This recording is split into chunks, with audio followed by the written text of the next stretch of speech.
Welcome back to another Medically Speakinish Spotlight. Today we're focusing on how substance abuse, especially stimulants like methamphetamine and even certain prescribed medications when misused, can impact the brain. These substances flood the brain with dopamine, the chemical that drives motivation and reward. While that might feel like a burst of energy or euphoria at first, the overload can quickly throw brain circuits out of balance, leading to paranoia, hallucinations, and even psychosis. It's like your brain is getting totally overwhelmed with dopamine. You know? Dopamine. It's like pouring gasoline on a fire. Here, we're going to show you what happens next. As the dopamine surges, we zoom into the mesolimbic pathway and the prefrontal cortex. These areas of the brain are responsible for our ability to communicate and interact with the world around us. But as the dopamine floods in, it overwhelms these regions, causing chaos. You can see the signals being sent from one area of the brain to another, getting distorted along the way. It's like a broken record skipping on a vinyl. This is the mechanism of psychosis.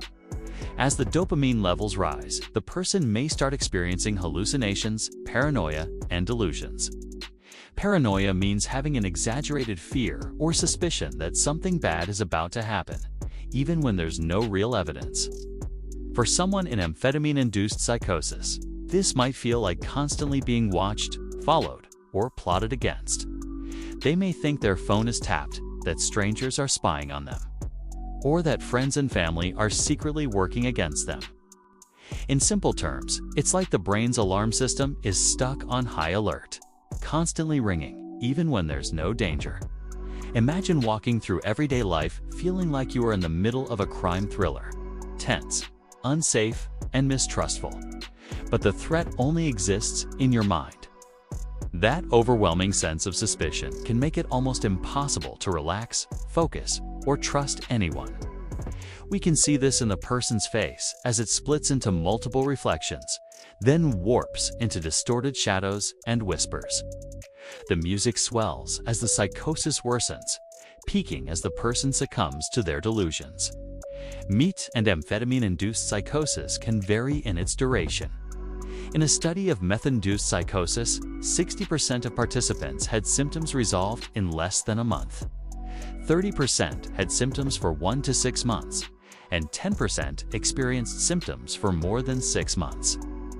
Eventually, once the offending drug is discontinued, the brain begins the slow process of restoring balance. Amphetamines flood the brain with dopamine, and over time, the brain's receptors become overstimulated and misfire. When the drug is stopped, the dopamine surge fades, and, with treatment, those circuits can gradually recalibrate. According to clinical studies, most people experience improvement in paranoia, hallucinations, and delusions within several days to a few weeks after stopping the stimulant and starting appropriate antipsychotic treatment. For some, recovery is faster. Symptoms may resolve in less than a week. For others, especially after prolonged or heavy use, it may take a month or longer for thinking and perception to stabilize.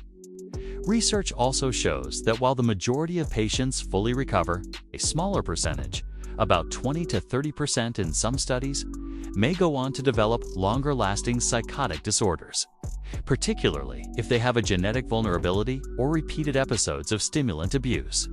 This is why early recognition, treatment, and complete abstinence from amphetamines are critical for recovery. And although it can take some time for things to return to normal, with treatment and abstinence, many of these symptoms will improve. This information is for educational purposes only. Everyone's experience with amphetamine-induced psychosis can be different, and recovery timelines may vary. If you or someone you know is experiencing these symptoms, it is essential to seek professional help. Always verify medical concerns and treatment options with a qualified clinician.